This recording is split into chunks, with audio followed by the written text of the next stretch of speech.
अगर आप प्रीलिम्स पास किए हैं, आप 5.5 लाख लगभग 6 लाख के आसपास विद्यार्थी परीक्षा दिया था, 5.5 लाख विद्यार्थी को आप क्रॉस करते हुए आगे बढ़े हैं, तो आप में क्वालिटी है। तो आप में क्वालिटी है और आपने मेहनत भी किया है, तो आप अपने मेहनत के ऊपर विश्वास करें। नमस्कार, स्वागत है आपका NBC 24 में। मैं हूं आदेशपुरी। 2213 बिहार दरोगा मेंस 24 अप्रैल को है और देखा जाए तो आपके पास तैयारी करने के लिए अब महज 48 घंटा बचा हुआ है। रोशन आनंद सर हैं, जानेंगे कि अंतिम समय में एकदम कहा जाए तो अब अंतिम समय चल रहा है, इस समय आपको क्या करना है, सर से ही जानते हैं। सर, 48 घंटा देखा जाए तो अब पढ़ने के लिए बचा है, उसके बाद तो फिर एग्जामिनेशन सेंटर पे जाना है, क्योंकि 3 जगह ही सेंटर है। तो इन 48 घंटों में क्या चीज़ पढ़ा जाए? ऐसा कुछ होता है पढ़ाई में, हम लोग रखते हैं जिसको लास्ट टाइम में रट उठ के चले जाएंगे, जो समझ में नहीं आता तो उसको सीधे निकल जाओ। क्या बताना चाहेंगे, किन चीज़ों को अभी देखना सबसे अहम है? देखिए, कुछ सेगमेंट ऐसा है जहाँ से प्रश्न आता ही आता है। जैसे कि हम आपको इतिहास से शुरुआत करते हैं। अगर हम इतिहास की बात करें तो इतिहास में एक आधुनिक काल में सामाजिक धार्मिक सुधार आंदोलन हुआ है। वहाँ से एक क्वेश्चन रहता है, मान लीजिए कि ब्रह्म समाज की स्थापना कब हुई है, संस्थापक कौन है, आर्य समाज की स्थापना कब हुई है, संस्थापक कौन है। इस चैप्टर को लास्ट टाइम में निश्चित तौर पर छात्र देख के जाए इतिहास के अंतर्गत। फिर आपको महात्मा गांधी ने जो भी आंदोलन किया है, गांधी जी के आंदोलन को एक बार सिलसिलेवार ढंग से देख करके जाएं। इतिहास में ये हो गया। फिर आपको इतिहास में और भी कुछ चीज़ है, लेकिन ये सब ऐसा चीज़ है गांधी जी से संबंधित घटनाएं। और यानी गांधी जी से संबंधित घटनाएं मतलब हम ये बात बताना चाह रहे हैं कि जो आपको 1885 ईस्वी में कांग्रेस की स्थापना हुई, वहाँ से लेकर के देश की आज़ादी तक, हाँ, नेशनल मूवमेंट, वहाँ से 3 4 5 क्वेश्चन रहता है। इतिहास में ये हो गया। फिर पॉलिटी की अगर हम बात करें तो पॉलिटी में एक अनुच्छेद निश्चित तौर पे रहता है। तो 395 अनुच्छेद मूल तौर पर भारतीय संविधान में है, तो उस अनुच्छेद 1 से लेकर के अनुच्छेद 395 तक को देख के जाए, एक क्वेश्चन वहाँ से आएगा। और इसके बाद एक संविधान संशोधन से एक क्वेश्चन रहता है, और फिर संघ के शासन से एक क्वेश्चन रहता है। ये सब ऐसा सेगमेंट है, यहाँ से प्रश्न रहते ही रहते हैं। अंतिम टाइम में इसको निश्चित तौर पर देख करके जाएँ। फिर भूगोल की अगर हम बात करें तो भूगोल में नदी और उसकी सहायक नदी, बहुउद्देशीय परियोजना, राष्ट्रीय उद्यान और जनसंख्या, ये 4 टॉपिक से प्रश्न रहता ही रहता है। इस 4 टॉपिक को निश्चित तौर पे देख करके जाएं।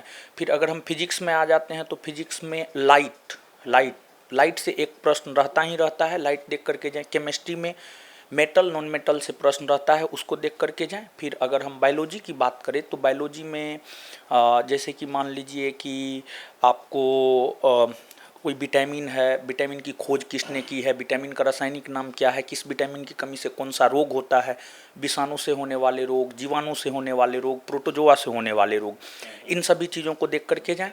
फिर इकोनॉमिक्स में आपको एक पंचवर्षीय योजना होता है, वहाँ से प्रश्न आता है इकोनॉमिक्स में, उसको आप देख करके जाएं। और इसके बाद विविध की अगर हम बात करें तो विविध में एक दिवस निश्चित तौर पे विद्यार्थी को देख करके जाना चाहिए, एक प्रश्न दिवस फिक्स है। और उसके बाद जो अंतर्राष्ट्रीय संगठन है उसकी स्थापना कब हुई है, उसका मुख्यालय कहाँ है, इन सभी टॉपिकों को विद्यार्थी को निश्चित तौर पर लास्ट टाइम में देख करके जाना चाहिए, क्योंकि यहाँ से प्रश्न आना ही आना है, नहीं आने का कोई सवाल नहीं होता है। तो लास्ट के समय में इन चीज़ों को निश्चित तौर पे देख ले छात्र। कहने का मतलब सर, लूसेंट गाइड 48 घंटा में एक बार देख ले एक बार। हाँ, ठीक ही रहेगा, ठीक है, हाँ, देख ले।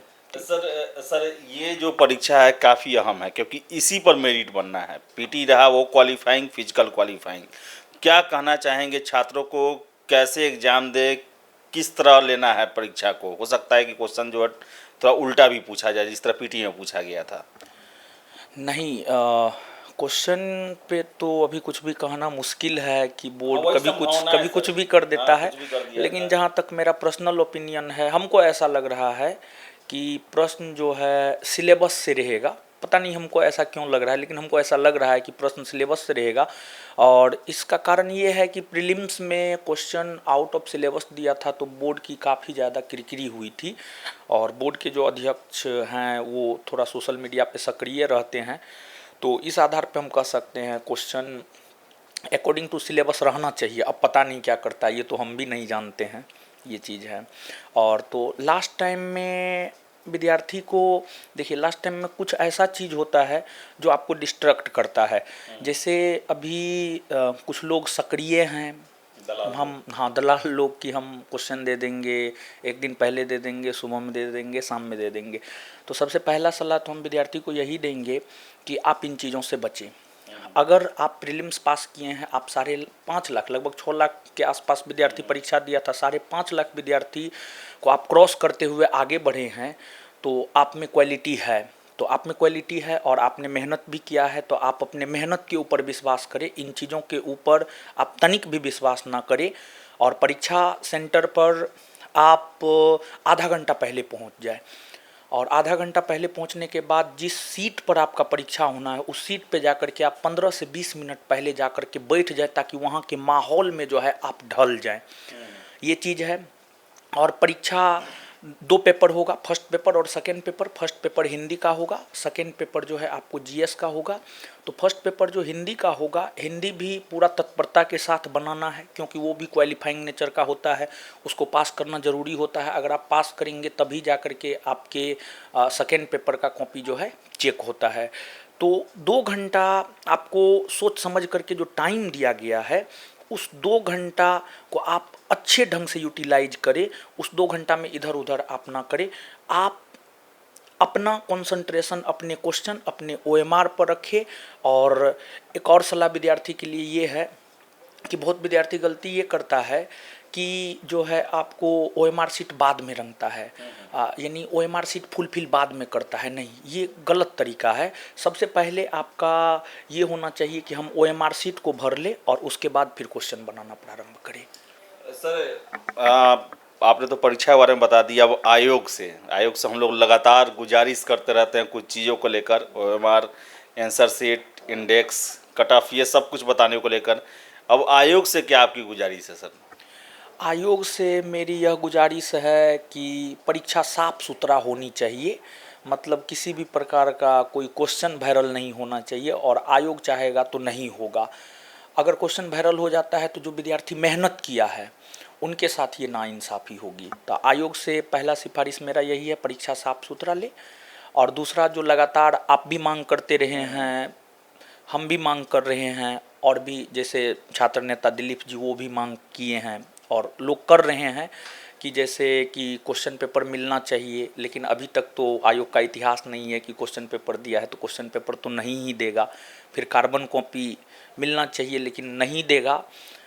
फिर जो है आपको आंसर की देना चाहिए, वो नहीं देगा आयोग, लेकिन देना चाहिए ये सब चीज़। और कटअप, जो वास्तविक कटअप है वो जारी करना चाहिए, क्योंकि बहुत असमंजस की स्थिति में होता है जब रिजल्ट आता है, कटअप आता है।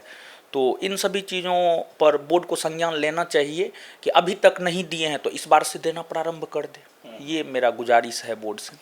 तो गुजारिश है बोर्ड से और छात्रों से भी। छात्र तो अपना काम कर रहे हैं और अपना काम करते रहते हैं, और वो मेंस भी क्वालिफाई करेंगे, फाइनल भी क्वालिफाई करेंगे, लेकिन आयोग को कम से कम छात्र एग्ज़ाम को पारदर्शी बनाने के लिए, छात्रों के विश्वास को बरकरार रखने के लिए क्वेश्चन पेपर, ओएमआर का carbon copy, answer sheet, cut off, index, फिर से आरटीआई का जवाब, ये सब सारे चीज़ करने चाहिए, ताकि बिहार में दरोगा जैसा जो अहम पद है उस पर बहाल होने वाले छात्रों और इस पद को लेकर जो है विश्वास लोगों में बना रहे। तो फिलहाल इस वीडियो में इतना ही। बहुत बहुत धन्यवाद।